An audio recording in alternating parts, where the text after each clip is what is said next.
الحمدللہ رب العالمین والصلاة والسلام علی سیدنا و سید الانبیاء والمرسلین وعلی آلہ الطیبین الطاہرین المہدیین وعلی اصحاب رسولہ النبی الکریم الامین اما بعد فاعوذ باللہ من الشیطان الرجیم بسم اللہ الرحمن الرحیم صراط الذین انعمت علیہم غیر المغضوب علیہم ولا الضالین صدق اللہ مولانا العظیم۔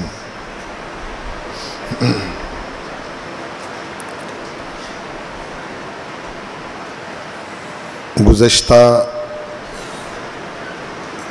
20 روزہ دورہ قرآن کے لیکچر میں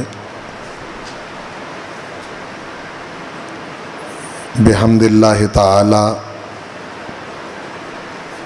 ہم نے قرآن مجید کی روشنی میں اس بات کو واضح کیا کہ آدم علیہ السلام سے لے کر رسول اکرم شفیع معظم رحمت عالم صلی اللہ علیہ وآلہ وسلم تک تمام انبیاء و رسل علیہم السلام کا دین اسلام ہے، اور ہمیں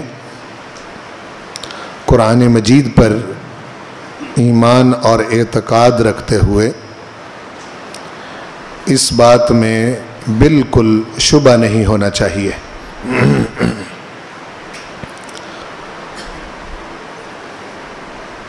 ہو سکتا ہے کہ قرآن پاک کے علاوہ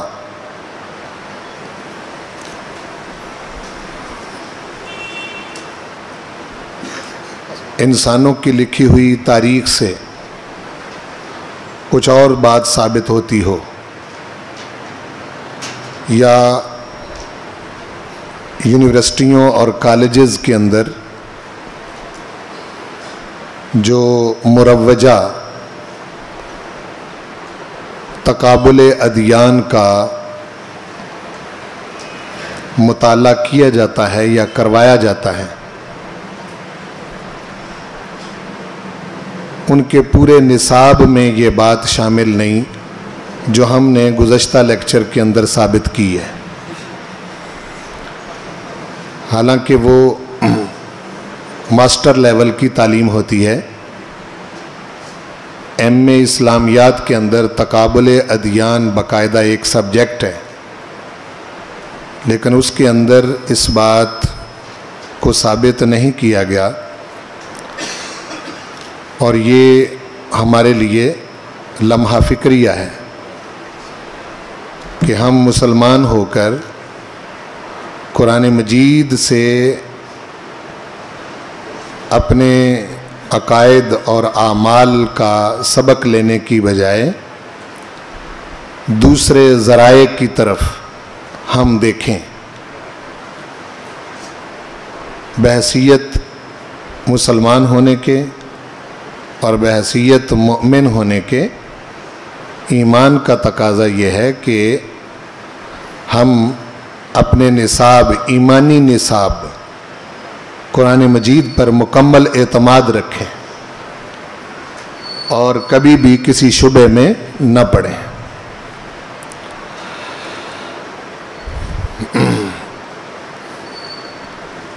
اب دیکھیں قرآن مجید ہمیں انبیاء علیہم السلام سے جو پہنچی ہوئی ہدایت ہے اس کے حوالے سے کتنے واضح اشارے موجود ہیں، واضح تعلیمات موجود ہیں کہ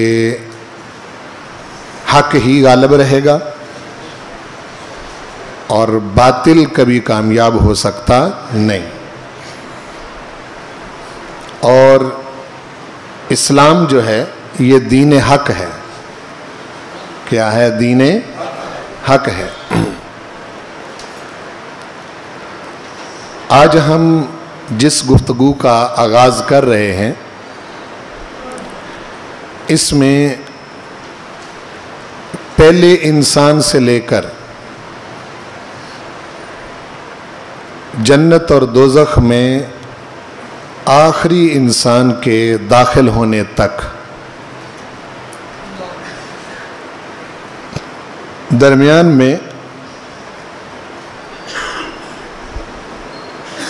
انسان ماضی کے اندر گزرے ہوئے دور میں بحیثیت انسان کب کامیاب رہا ہے اور کب وہ ناکام رہا ہے، اور حال میں جس وقت ہم اس دنیا کے اندر سانس لے رہے ہیں کون سے لوگ کامیاب ہوں گے اور کون سے لوگ ناکام ہوں گے، اور ہمارے بعد آنے والے جو انسان ہیں تا قیام قیامت، یعنی قیامت کے قائم ہونے تک انسان کس وجہ سے ناکام ہوں گے اور کس وجہ سے کامیاب ہوں گے۔ پھر قیامت کے بعد جنت اور دوزخ میں داخل ہونے تک جنت میں داخلہ کن کا ہوگا اور دوزخ میں داخلہ کن کا ہوگا، اس کو ہم نے انسانیت کی کامیابی اور ناکامی اور انسانیت کے عروج و زوال کے ادوار خمسہ 5 دور سہولت کی خاطر، آپ اس کے 6 بھی کر سکتے ہیں، 7 بھی کر سکتے ہیں، 4 بھی کر سکتے ہیں، یہ کوئی قرآن مجید کے طے شدہ 5 دور نہیں ہے، ہم نے سہولت کی خاطر سمجھنے کے لیے ان کو 5 ادوار کے اندر تقسیم کیا ہے۔ میری مراد اس سے کوئی ڈیفینیٹ یعنی 5 دور ہی نہیں ہے، اگر آپ ان کو مائنر سطح پر کیٹیگرائز کریں گے وہ زیادہ بھی بن سکتے ہیں، اور اگر اس سے آپ زیادہ وسیع معنوں میں لیں گے تو کم بھی ہو سکتے ہیں۔ بہرحال میں نے قرآن پاک کی آیات سے جو کچھ سمجھا اس حوالے سے میں نے اس کو 5 ادوار کے اندر تقسیم کیا ہے۔ یہ تقسیم میری اپنی ہے، یعنی قرآن مجید کی کوئی طے شدہ یہ 5 ادوار کی تقسیم نہیں ہے۔ میں نے پہلے عرض کیا کہ اس میں زائد بھی ادوار ہو سکتے ہیں، آپ ان کو کم بھی کر سکتے ہیں۔ ہاں، قرآن مجید کی آیات کی روشنی میں نے اس کو پوری انسانیت جو اب سے پہلے ہو گزری اور اب تک جو ہے اور اب کے بعد جو ہوگی، تاریخ صرف گزرے ہوئے واقعات کی نشاندہی کرتی ہے۔ تاریخ جس علم کو کہا جاتا ہے وہ ان واقعات اور ان اخبار کا ذکر کرتی جو اب سے پہلے ہو چکے ہیں۔ تاریخ دان کبھی بھی آنے والے زمانوں کی بات نہیں کرتا، اور تاریخ دان جس زمانے میں خود ہوتا ہے اس زمانے کے فیصلہ کن نتائج کا بھی ذکر نہیں کرتا۔ مورخین جو ہیں وہ گزرے ہوئے انسانوں کی بات کرتے ہیں کہ اب سے پہلے انسان جو ہے وہ کن کن حال سے گزرا ہے۔ اس میں بھی مورخ درست نہیں ہوتا، یعنی سابقہ ماضی کے حالات بیان کرنے میں بھی جو مورخ ہے وہ ایسی تاریخ نہیں لکھ سکتا کہ جس کو لا ریب فی کا ٹائٹل دیا جا سکے۔ جس میں کسی قسم کا شبہ نہ ہو۔ وجہ یہ ہوتی ہے کہ مورخ کی ایک اپنی سوچ، اپنی فکر اور اپنی عداوت اور اپنی محبت ہوتی ہے، اور تاریخ لکھنے میں وہ ان جذبات سے بری الذمہ نہیں ہوتا۔ بعض اوقات ایسا ہوتا ہے کہ وہ اس گروہ کی بڑی تعریف کرتا ہے جس کے ساتھ اس کی محبت ہوتی ہے، اور مخالف کی وہ جو ہے وہ مخالفت کرتا ہے۔ بعض اوقات ایسا ہوتا ہے کہ اس کا اپنا ایک ذہن ہوتا ہے کہ یوں ہونا چاہیے، اس حوالے سے وہ تاریخ کو مرتب کرتا ہے۔ جتنے بھی اب تک تاریخ دان گزرے ہیں، مورخین گزرے ہیں، تاریخ کی کتابیں گزری ہیں، انہی کی وجہ سے انسانوں کے اندر زیادہ اختلاف پایا جاتا ہے۔ میں اگر تھوڑا سا، ویسے یہ موازنہ بنتا نہیں لیکن سمجھانے کے لیے عرض کروں کہ تاریخ ایک ٹال ہے جہاں لکڑیاں تولی جاتی ہیں، اور ٹال کا جو ترازو ہوتا ہے وہاں 5 کلو کم کیا اور 5 کلو زائد کیا۔ علم بالوحی قرآن مجید اور سنت مصطفیٰ صلی اللہ علیہ وآلہ وسلم یہ ایک ایسے جوہری کا ترازو ہے، ایک ایسے جوہری کا ترازو ہے کہ جو تولنے میں ایک رتی بر بھی کسی قسم کا فرق نہیں کرتا، اور نبیوں کو ٹال پر تولنا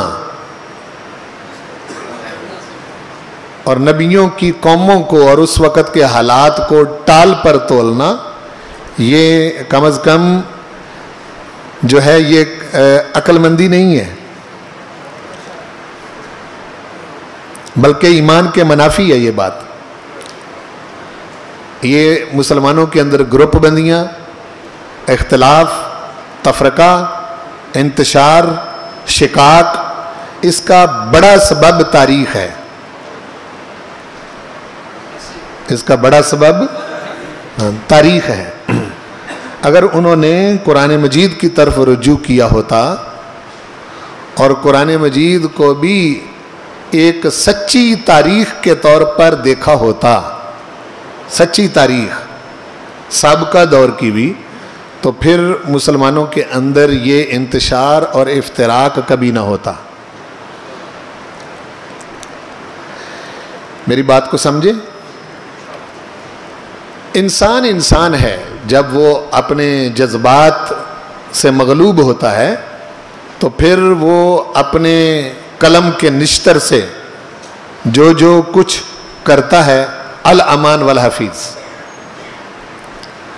یہی وجہ ہے کہ تاریخ کی کتابوں کے اندر آپ کو بڑے عجیب و غریب واقعات، عجیب و غریب حالات کے پڑھنے والا یہ سوچنے لگتا ہے کہ کیا واقعی ایسا ہوا ہے؟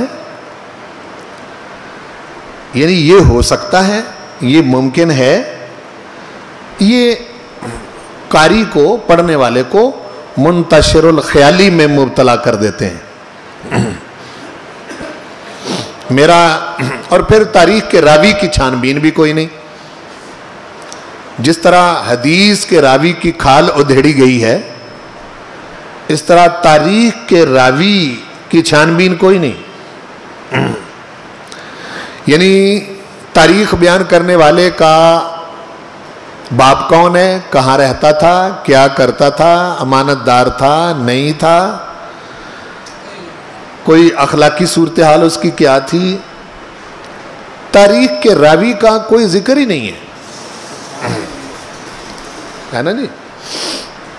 صرف مورخ بیان کر دیتا ہے۔ میں اس کی چھوٹی سی مثال موجودہ حالات سے دیتا ہوں۔ فرض کریں کہ ان دنوں میں یہ جو مہینہ گزر رہا ہے، ان دنوں میں کوئی پاکستان کا مورخ تاریخ لکھے، اس میں وہ مورخ خود بھی ایسا ہو سکتا ہے کہ حکمرانوں کی جماعت کا ہو سکتا ہے نا، اور مورخ ایسا بھی ہو سکتا ہے کہ وہ حکمران جماعت کے خلاف ہو. تو جب وہ تاریخ لکھے گا، اس کی تاریخ لکھی ہوئی کتنی سچی ہوگی؟ آپ سمجھے نا جی؟ یعنی وہ کبھی بھی درست ہو سکتی نہیں ہے، چونکہ اس کی محبتیں ہیں، اس کے رجحانات ہیں اور اس کے جذبات ہیں جو کسی نہ کسی ایک جماعت کے ساتھ متعلق ہیں. مورخ ایسا بھی ہوتا ہے کہ جو حکمران جماعت اور اپوزیشن کے دونوں کے خلاف ہو. اب وہ اس زاویہ نگاہ سے دیکھے گا. یوں بھی ہو سکتا ہے کہ جو مورخ ہے وہ سیکولر ہو، وہ اس ذہنیت سے سوچے گا. یوں بھی ہو سکتا ہے کہ مورخ جو ہے وہ مذہبی ہو، وہ اس لحاظ سے سوچے گا. میری بات کو سمجھے نا جی؟ یعنی وہ کتنا سچا ہو سکتا ہے؟ وہ ایک تاریخ کی کتاب لکھ کے آپ کے ہاتھ میں تھما دے گا تو آپ اس سے کس نتیجے پر پہنچیں گے؟ کچھ بھی نہیں. میری بات کو سمجھ لی آپ نے؟ اچھا، پھر ایک اور بات جو ذہن نشین کرنے والی ہے، پھر ہم قرآن مجید پر آتے ہیں. وہ یہ کہ ہر مورخ کی تاریخ پڑھنے کے بعد یہ تو پتہ چلتا ہے کہ فلاں قوم ایک وقت بہت ترقی میں تھی، پھر وہ ان سببوں کی وجہ سے زوال کا شکار ہو گئی. یہ مورخین ذکر کرتے ہیں کہ یہ اسباب تھے جن کی وجہ سے یہ قوم عروج پر تھی اور پھر زوال کا شکار ہو گئی. لیکن مورخ وہ اسباب بیان کرنے کے بعد کبھی بھی ان باتوں کا، جو زوال کا شکار جن اسباب سے قومیں ہو گئیں، کیا وہ قومیں دوبارہ عروج پا سکتی ہیں، اس کا علاج مورخ کے پاس نہیں ہے. جبکہ اس کے برعکس قرآن مجید یہ بھی ذکر کرتا ہے کہ سابقہ قومیں کن وجہوں سے زوال کا شکار ہوئیں، اور جن قوموں نے عروج پایا ان قوموں کے عروج پانے کا سبب کیا تھا. اور قرآن مجید علاج بھی بیان کرتا ہے کہ اگر کوئی قوم دوبارہ پھر سے عروج پانا چاہے زوال کا شکار ہونے کے بعد، تو قرآن مجید وہ زندہ اصول بتاتا ہے کہ زوال زدہ قوم پھر سے عروج پا سکتی ہے. یہ تاریخ کا ٹاپک ہی نہیں ہے، تاریخ دان اس پر سوچتے ہی نہیں، اور مورخ کبھی اس کا ذکر ہی نہیں کرتے. اس سے ہمیں پتہ چلتا ہے کہ معاذ اللہ، استغفر اللہ، اسی سے تاریخ کا شغف اور شوق رکھنے والے لوگ جو ہیں وہ کبھی مسلمانوں کی دوبارہ ترقی کا سوچتے ہی نہیں ہیں. وہ کہتے ہیں ہاں ٹھیک ہے، ایک تحریک تھی، اٹھی تھی، کامیاب ہوئی، زوال کا شکار ہو گئی. اسی طرح قومیں اور تہذیبیں ہوتی ہیں، دوبارہ اس کے ترقی پانے کے اور عروج پانے کے کوئی چانسز نہیں ہیں. یہ مورخ کی سوچ ہے. لیکن قرآن مجید انسان کو، اور خاص طور پر مسلمان کو، اس کے سر کے بالوں سے پکڑ کر جھنجھوڑ کر موقع بموقع ذکر کرتا ہے کہ تو ایسا نہیں ہے. محمد رسول اللہ صلی اللہ علیہ وسلم کی قیادت میں، یعنی تو ان قوموں کی طرح نہیں ہے کہ بس پٹ گئے اور مر گئے اور ختم ہو گئے اور شکست کا شکار ہو گئے اور زوال آ گیا تو بس گئے. نہیں، تیرے پاس زندہ کتاب موجود ہے، اور یہ زندہ خدا نے زندہ نبی پر نازل فرمائی ہے. جس طرح خدا کو زوال نہیں، اس کے کلام کو بھی زوال نہیں، اس کے پیغمبر کو بھی زوال نہیں، اور اس کے پیغمبر کے دیے ہوئے دین کو بھی زوال نہیں.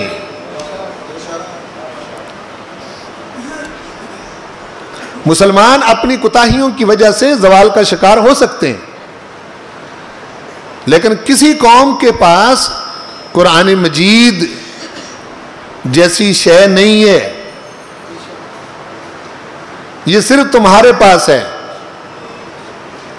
جب تم اس کی طرف رجوع ہی نہیں کرو گے اور سوچو گے ہی نہیں کبھی، تو پھر تمہیں دوبارہ عروج کیسے ملے گا؟ اس لحاظ سے قرآن مجید جو ہے یہ انسانی علم تاریخ جو ہے اس سے بالکل جدا چیز ہے، علیحدہ ہے. قرآن مجید یہ بھی بتاتا ہے کہ انبیاء کا مشن کیا تھا. انبیاء نے ماضی میں قوموں کو کون سی دعوت پیش کی، اس دعوت کا رد عمل کیا ہوا، اور پیغمبر کے ماننے والے کس مقام پر کھڑے تھے. اور پھر پیغمبر کی دعوت جو ہے اس کی جب مخالفین نے مزاحمت کی تو انہوں نے پھر اس رکاوٹ کو توڑا، تو پھر رب ذوالجلال والاکرام نے پیغمبر اور ان کے ماننے والوں کو کامیاب کر دیا، اور جو اس دعوت کو جنہوں نے قبول نہ کیا ان کو تباہ و برباد کر دیا. یہ ذکر فرماتا ہے. پیغمبرانہ ایک طریقہ کار ہے جس کا ہم آئندہ لیکچرز کے اندر ذکر کریں گے.